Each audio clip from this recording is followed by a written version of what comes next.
John Rustad here. I hope you're enjoying this beautiful May Day long weekend. As you're out and about enjoying the weekend, I thought I would give you a quick update on 4 things that we've discovered the NDP are up to. First is, they have decided to bring in a vehicle levy. What that means is a new tax on your vehicle just for the privilege of owning a vehicle in British Columbia. This will be an annual tax. This will add hundreds of dollars to a family. Families in British Columbia are already within $200 of not being able to pay their bills. More taxation is not the answer. We need to get our mines open. We need to get LNG going. We need to get our forestry back up and running in this province. We need to drive investment for the private sector, whether that's in small businesses, whether that's in technology. It's the only way that we can generate the revenues to pay for things in this province without doing more NDP taxation.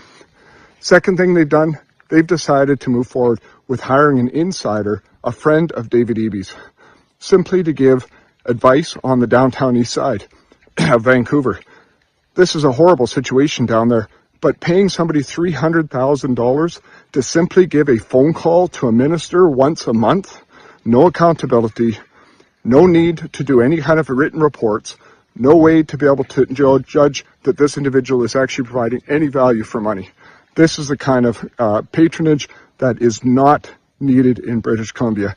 Yet David Eby is just moving forward this and trying to hide it.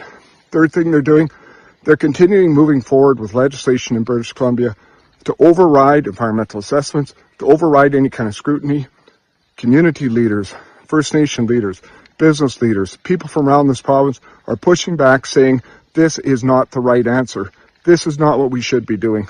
This needs to come to an end. This kind of oversight, need for oversight, I should say, must be in place.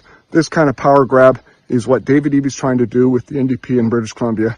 Not a good look for us in British Columbia, and I can tell you it won't end well. The fourth thing is they actually have an NDP MLA who's out there playing divisive politics. They're saying that anybody who's not First Nations is an uninvited guest in British Columbia. Think about that. We are all British Columbians. We're Canadians. I'm proud of this place where we live. I'm proud of what we can do together, both with Indigenous and non-Indigenous, doing economic reconciliation, respecting rights. But to think that the NDP consider all of us as to be uninvited guests in our own country, in our own province, absolutely ludicrous. This NDP has to come to an end. The Conservative Party of British Columbia is doing everything we can to fight back, to push back against this, and to bring this reign to an end in British Columbia so that we can get a good government in place that's going to be focused on you, it's going to be fighting for the average everyday person. That's who we are as a Conservative Party, and we will never give up on those values.